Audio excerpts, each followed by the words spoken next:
Welcome to the Living the Dream podcast with Curveball. If you believe, you can achieve.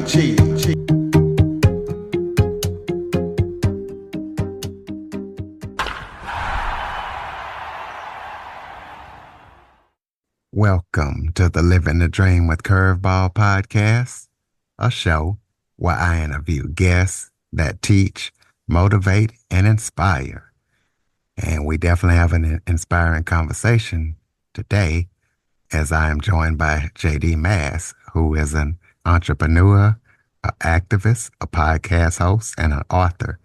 And his goal in life is to figure out the roots of racism and figure out how we can live in a more equitable world. So we're going to be talking to him about everything that he's up to and why he's so passionate about what he's up to. So JD, thank you so much for joining me today. Thank you for having me. I'm looking forward to the conversation. Well, why don't you start off by telling everybody a little bit about yourself? So I'm JD Mass. I have a doctorate in organizational psychology. I used that to really kind of put together my lifelong question and quest, which is, why did racism exist? Why did we create such a culture of harm in order to get the resources that we use to kind of make us what we consider great, and how to use that process of change to start to motivate folks to want to do something different. And change is a very difficult process. And so that's where I'm at right now. The why is my parents wanted to raise their children from birth in and around Black community. For those that don't know, I'm a white Jewish male. So I was born in the mid-70s, raised in the 80s and 90s in and around a Black community in St. Louis, Missouri called University City. And, you know, the majority of my friends, I wrote a book. And so on the book cover is my high school prom picture of me and all my friends. And I'm very much the most distinguishable person in the crew based on my less melanated skin. And so just experiencing life with them growing up, seeing the difference in how I was treated, seeing how they were treated, seeing the prejudices, the discriminations, the bigotry that we faced. It just made me really want to understand why. Like, I get it. We've been taught that over and over, but why did it start? What was going on? How does this continue? How do people who call themselves either spiritual or religious, or, you know, we consider ourselves the moral leaders of the world, how do we have such a harmful culture here towards anti-Black racism, and yet, you know, we still consider us these things? So I just wanted to get into that. And after going through my process, I now want to share that with others. So talk about what it was really like growing up in a Black community. So I was born in Philly. My parents were raised in St. Louis, in the neighboring municipality to where they raised me and my sisters. And when we moved here in 1980, I was 4 years old, and we moved next door to a Black family that was grandmother, grandfather, aunts, uncles, the mom of my friends, and who became my best friends. And really, at this point, 48 years in, I'm brother, nephew, and whatnot, right? And so they welcomed me in, and, you know, I came over almost daily, sat on the porch with them outside, played in the yards, both my yards and their yards. And really got a chance to learn the difference in the cultures to an extent, right? I mean, this is only one family, so they don't represent everybody, but still the welcomeness that I received, the teaching almost scaring me because not only am I a less melanated person and I'm the only one in that room, so to speak, but I'm also 5'3" as an adult. So imagine I was a very small child too, and so they sort of scared the politeness into me. You better speak to everybody that you know that you when you come in this house. You better go give ma a hug. You better you know do the right things this way or whatnot. And so just feeling and seeing the larger family love in comparison to my family was each household was kind of your own separate responsibility. It was this level of individualism that existed that I didn't even recognize at the time. The beautiful thing of it was my parents also welcomed all of my friends into their home. First time you come over, we'll serve you. Second time you come over, there's the kitchen, grab what you need and move on. And so they're demonstrating that same level of welcomeness was also very meaningful for me growing up. Now, on the So, flip side, oh, go ahead. I'm sorry, on the flip side, which I'm also thinking you're asking, we walked through the neighborhood my dad and mom grew up in called Clayton, Missouri, which is a very affluent area. And to get to the tennis courts at night or to get to the movie theater in the mall that we would go to. And on the way home, we were often stopped by police. And, we're in middle school, we're in early high school before I started driving. And we get constantly stopped. There were stories made up of. I can remember the first time I had to be about 12 years old, and they held us for about 30 minutes telling us how there was a burglary and they were just wanting to know why we were out. We're coming from the mall. What are we doing here? It gets frustrating. And eventually I say, you know what? What if we help you find the burglars? And my friends went, oh, no, we won't. And I went, oh, I just said something stupid, didn't I? And so they said the police turned it around and said, well, if you didn't do anything, then how would you know how to help us? And I went, okay, this is a game. I didn't know this was that type of game. Let me learn the rules to the game. And so on the way home, I got, what in Black households is known as the talk. The police are not your friends. They're not here to help us. They are here to, matter of fact, watch over us and even sometimes cause us punishments and things that are unjust. We need to know how to behave around them. You don't move this way, you don't talk back this way, but you don't give in to what they're saying. And so learning that lesson, seeing people at the mall can't take back and return items that they didn't fit them and they had never worn. Yet I can take back a shirt with ring around the collar, don't even have a tag, go get the tag off of another shirt in the mall and throw it in the box and take it back and act really upset that this shirt was given to me with ring around the collar on it. Meanwhile, it'd been worn several times and I could get away with anything. And I was like, wow, this whiteness thing really is different in this society. And so to be able to just see that and experience that was really eye-opening. And it's something that people who deny racism right now don't know how to see it because they don't understand the differences. Well, I was looking in your bio and you were involved with Nelly. And for those of you who don't know Nelly, Nelly is from St. Louis. He's a hip hop star. Shout out to Nelly. But explain that and how you actually got involved with Nelly. Yeah. So if you look at the prom picture on the front of the book, Nelly is kneeling next to me. He moved into our community in the seventh grade. He grew up in the city of St. Louis. We were in the right next to the city in the neighboring municipality part of the county. And so Nelly came, and because he was into sports, he most of my friends that I became friends with on that on the book cover, I became friends with through my very best friend, who's in the upper right hand side of the picture, as your face as you're looking at it, and so. A lot of them I met through, and Nellie was one of them. And Nellie started to come around a little bit around the end of the eighth grade, and then yeah, well, going in from the eighth grade to the ninth grade summer, we started to hang out more and more. And by the time we were in high school, all of us were pretty much inseparable.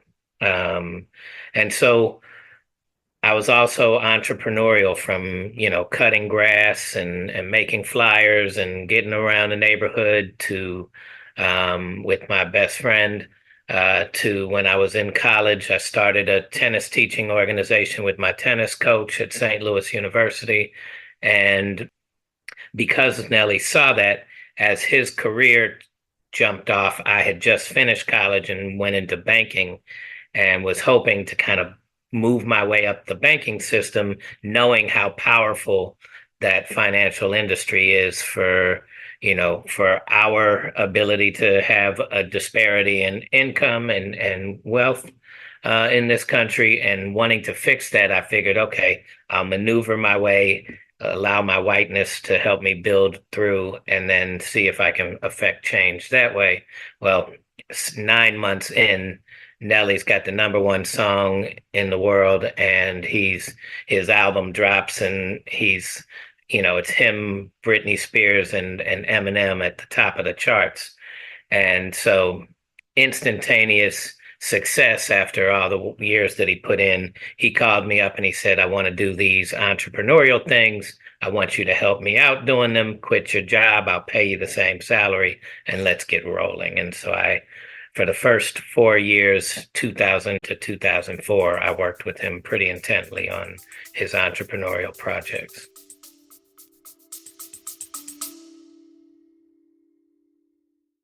Okay, everybody, it's Michael E. Cullen II. And I'm Sesame and Carta from the All Too Real 2 podcast. We're passionate about movies, TV, and pretty much all things pop culture. Dive into the chaos of failed sitcoms, direct-to-video sequels, and the quirky realms of cinema and TV. Join us every Thursday for your dose of All Too Real 2 entertainment. We'll guide you through debates like whether Howard the Duck qualifies as a superhero. Ponder if Larry the Cable Guy could be the new Rock or Schwarzenegger. Discover if some shows and movies should have stayed in the cutting room. Ever heard of a sitcom featuring that dictator with the funny mustache? Well, we watched it. We're dedicated to unraveling the peculiarities of pop culture, sometimes with awesome guests. So, if you're into the eccentric world of pop culture, listen and subscribe to All Too Real 2. Available wherever you find podcasts and on Age of Radio.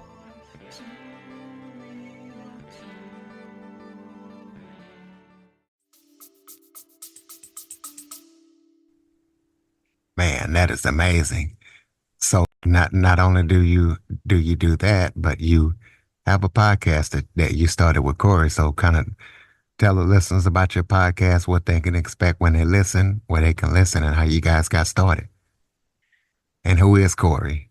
So Corey, so I'll tell you who he is after I tell you the story of how we met. I'm looking at my phone one day. You get a LinkedIn post. It's from a Corey May, and it's spelled the same way as somebody I know from East St. Louis, who I had been wanting to do some work with, and who's doing some great work out in East St. Louis around the mental health field. And so I see it's Corey May's birthday, and I shoot him a happy birthday text, K May, and he spells his name Kory and May. And he shoots me back, hey, thanks, what are you up to? I had just moved down to Florida for a job. And I said, I moved down here for a job, and he looked at my profile and he said, hey, I'd really like to get to know you. Like, maybe we could and understand your work better. And I went, what? He already knows me. And so then I opened it up, and this was a different Corey May from Iowa City, Iowa. So we exchanged information, told him about the story. We cracked up about that, and we both had interest in doing a podcast, just not sure about what. And so we we got to talking, and that night I thought about it, and he thought about it, and we both kind of came back with, hey, we have something here. Black man grew up in Iowa City, Iowa, around white peers and friends. White man grew up in University City, Missouri, around black friends in St. Louis. There's a story. Why don't we get to know each other on a podcast, not learn about each other any other way other than how we, talk to each other on the podcast? And so that's been we did our first season. We are in a break right now, but there's 27 episodes of stories, of perspectives that come from those stories, and how we look at life through the lens of race, having grown up as a minority in these different backgrounds, but also understanding that my power dynamic and his power dynamic were very different, right? Even though we were both minorities in amongst our friends and peers in the entire system, I had the power dynamic behind me. He had the power dynamic threatening him. So tell us about your book. Tell us where we can get it and, what listeners can expect when they read it and what made you want to write it.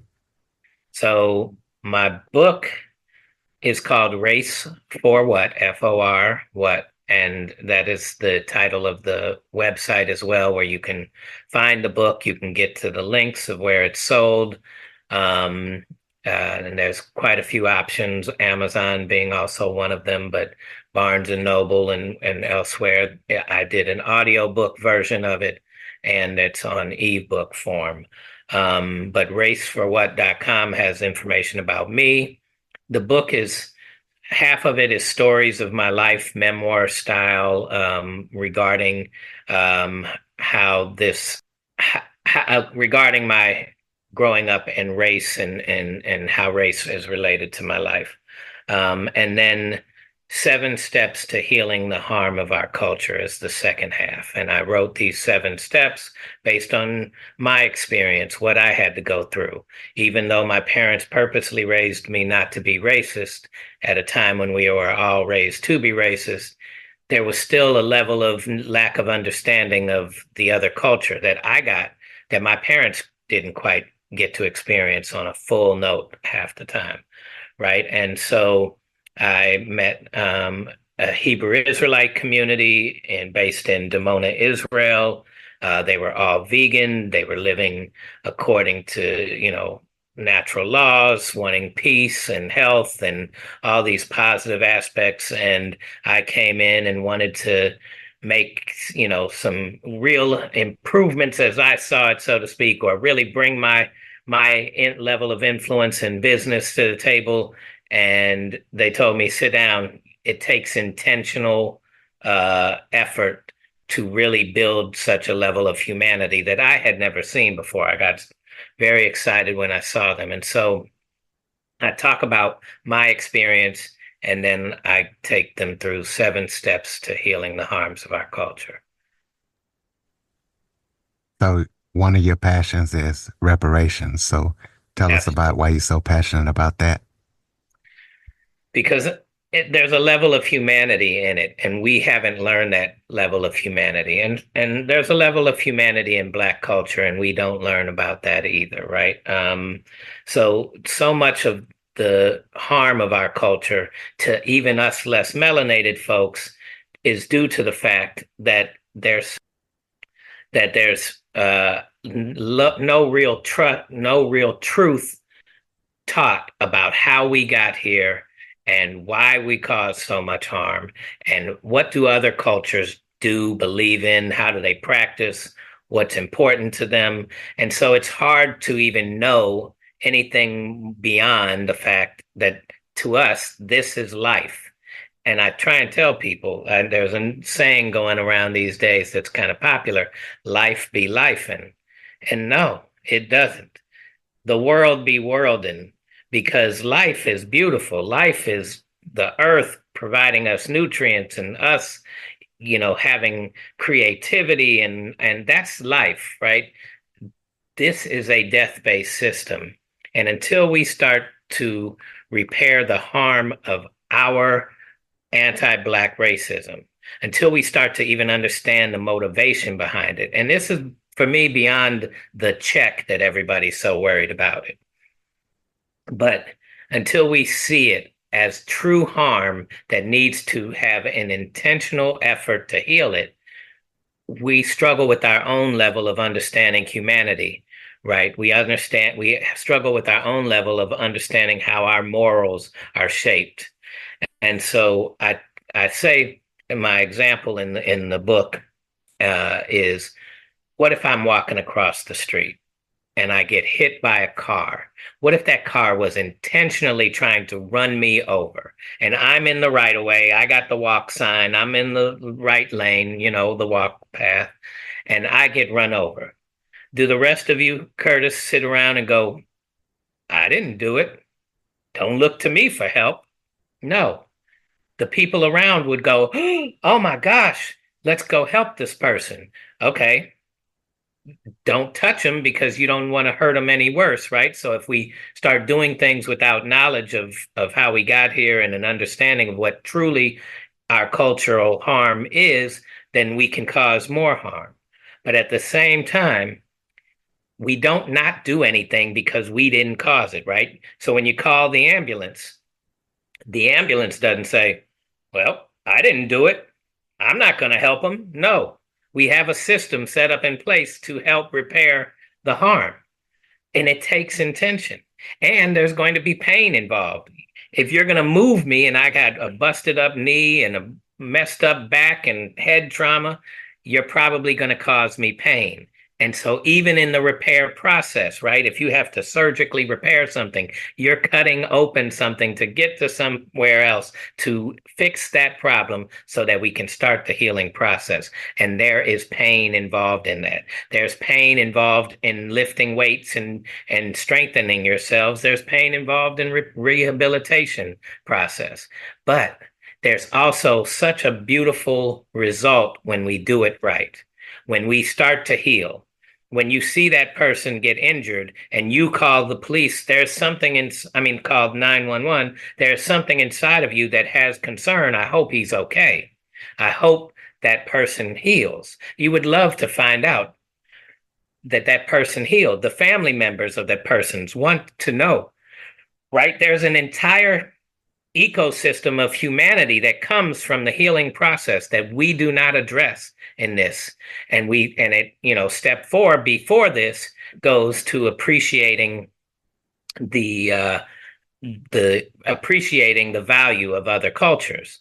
There is no greater asset in our country's growth and development than the value of Black culture, than the value of Black folks building ours, right? Having the skill sets of the carpentry, having the skill sets of farming, having the skill sets of being connected to the earth, having the skill sets of being cool and influential and just connected in such a way, having the skill sets of love and peace and harmony. That Black power stands for love, peace, and justice instead of white power standing for causing harm. There is a value to that. So healing anti-Blackness isn't just a cost. Reparations is not a cost. We have costs when we go to the supermarket. We costs us our time. It costs us our money to put gas in the car, and to get there, it costs us our money to buy things. We're not worried about costs if there's a value on the other end of it, and there's a tremendous value for us at the other end of reparations, and that's what's important to me.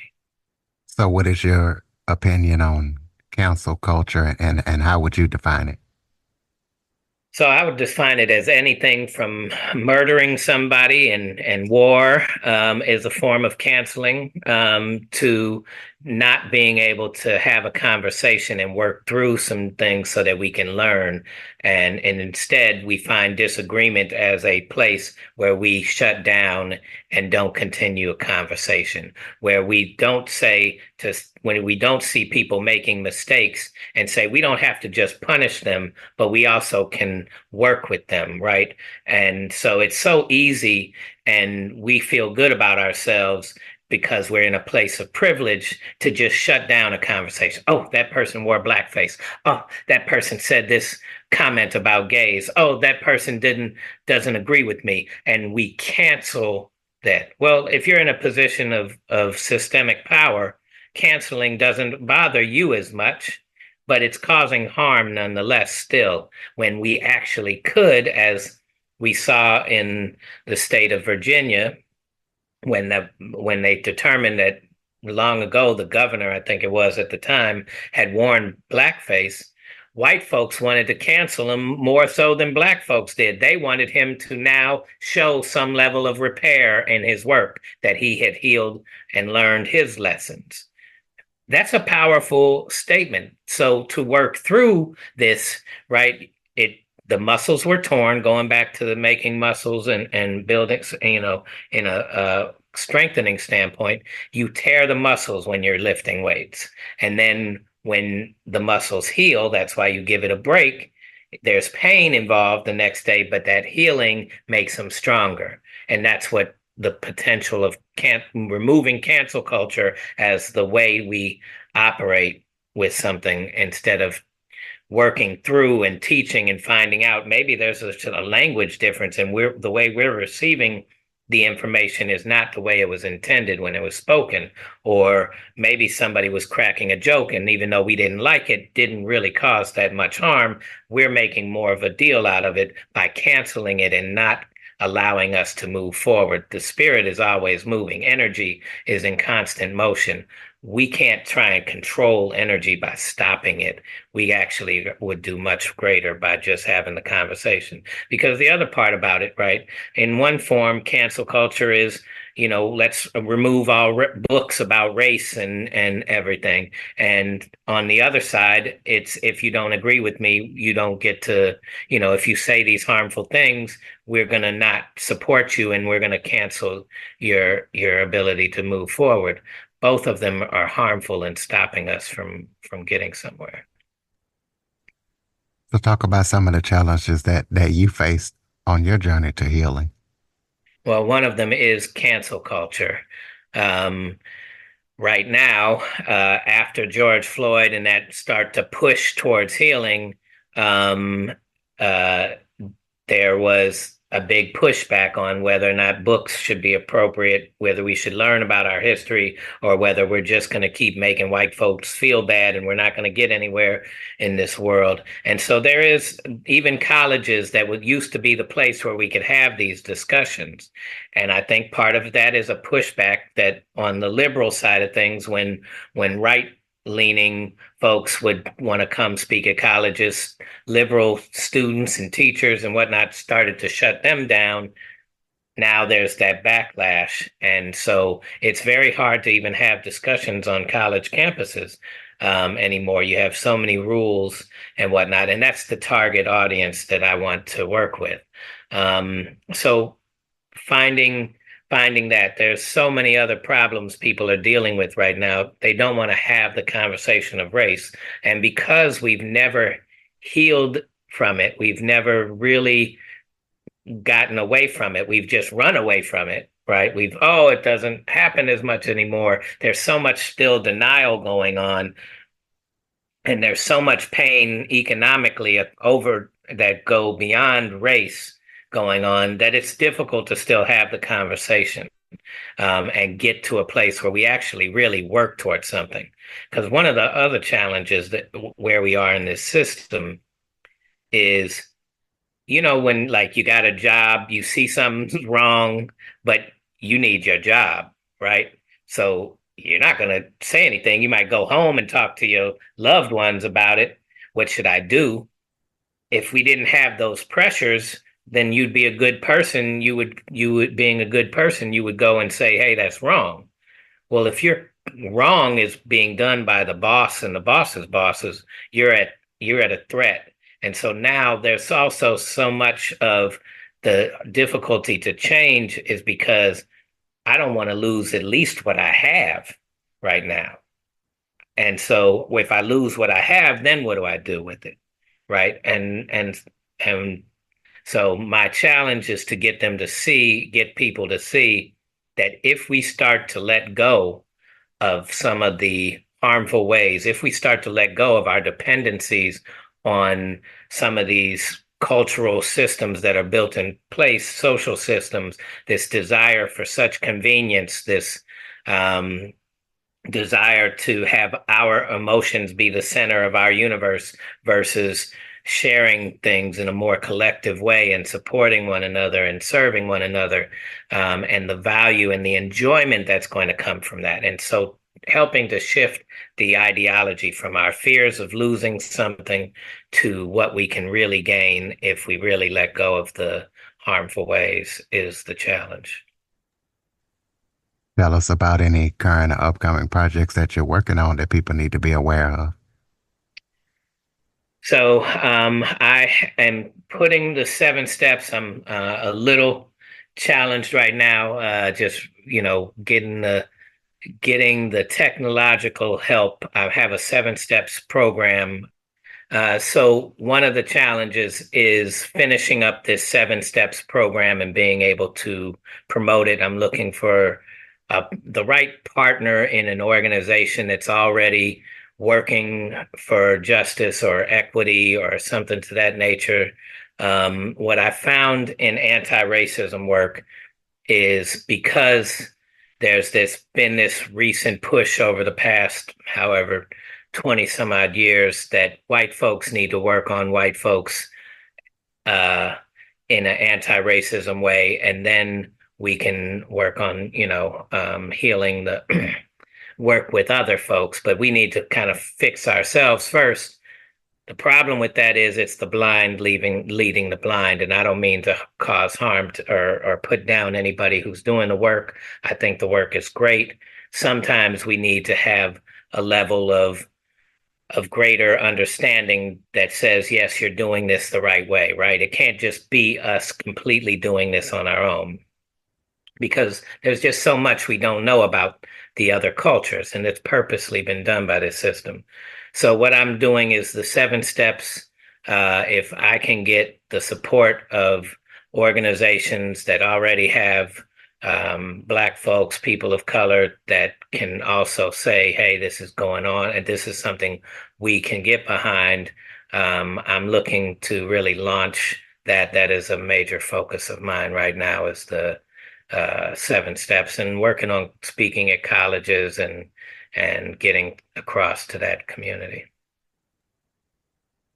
Okay, so raceforwhat.com is the website. Close us out with some final thoughts. Maybe if that was something I forgot to talk about that you would like to touch on, or any final thoughts you have for the listeners. So my final thoughts are 2 things. One, we come from a scarcity mentality, and because of that, because our culture is based on a European thought process, based on a European culture that lives in an area that does not have all of the resources that the earth provides us, and we need those resources for our bodies, right? We are not whole unless we go out elsewhere to where melanated people are occupying those lands, and they're willing to share because they come from an abundant mindset. And an abundant mindset leads us to a more comfortable village to raise a child. We're all sharing the earth. The earth provides for us. In an area of scarcity, we see each other as competition. And if you look at our entire economic system, we are based on competition, and competition leads us to believe that if you have something, I don't, or really that leads to the competition, that there's a scarcity of resources, then we want to do as much as we can to control those things, and that leads to greed and harm in so many ways that we don't even understand are associated with this culture of white supremacy. And if we can start to untangle and believe that. If we can see that our two-pronged political system is part of this scarcity mentality, right? That we only have Democrats or Republicans. And yet, if you look past the leadership and the corporate greed behind both parties, there are people on each side, and the majority of the people on each side that would give you $100 if you needed it and they had it, that would pick you up on the side of the road and take you somewhere safe if you needed it and they were able to do so, that would come and help you fix a flat tire if you needed it and they were able to do so. That level of humanity exists on both sides. And if we see each other through the lens of what we're shown on TV, then we're stopping ourselves from really experiencing humanity at a much greater level. And so the other part of what racism does is it makes us position ourselves. It's more important to worry about how do I strategically get the most out of this situation, what's best for me and my family and all of that. And we don't really focus on how do I just be the best version of myself? How do I feed myself the healthiest meals? How do I provide for not only me, but the people around me that I influence? How do I improve my quality of life and the quality of life of others by my daily activities? And so being the best version of yourself is harder to do in this level of scarcity. But if we really untangle and look at, there's plenty of resources we can reuse the land differently. We can reuse the resources differently. We can rethink about how we look at money and the use of it, because it's really only supposed to be a medium of exchange. There's so much we can do differently if we take a step back. Don't try to change anything yet until we seek some understanding and really reflect on what is happening between us and the earth and each other. We could be the best version of ourselves, and we'd enjoy life a lot more that way. All right, ladies and gentlemen, raceforwhat.com. I'll put the website in the show notes. Please be sure to share this to as many people as possible. Follow, rate, review. If you have any guest or suggestion topics, Curtis Jackson 1978 at att.net is the place to send them. Get on your favorite podcast app, leave us a review, follow the show, share it. Thank you for listening and supporting. And JD Mass, thank you for all that you do, and thank you for joining us. Well, thank you for having me. I appreciate you, and I appreciate your listeners for giving me a listen. For more information on the Living the Dream podcast, visit www.djcurveball.com. Until next time, stay focused on living the dream.